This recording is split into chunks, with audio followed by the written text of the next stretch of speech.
नहीं होने देते। चार कोने, चार फूंकें और माला माल। अर्रज़ाक़ु, नमाज फजर से पहले घर के चारों कोनों में अर्रज़ाक़ु 10-10 बार पढ़कर फूंकें। किबला के दाहिनी तरफ से शुरू करें। इंशाअल्लाह इस अमल की बरकत से अल्लाह रिस्क और बरकत के दरवाजे खोल देगा।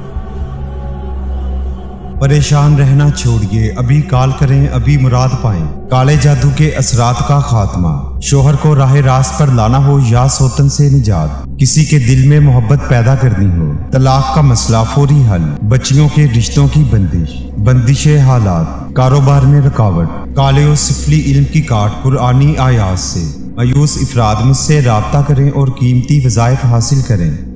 प्रोफेसर सुभान शाह 0092 301 1000090।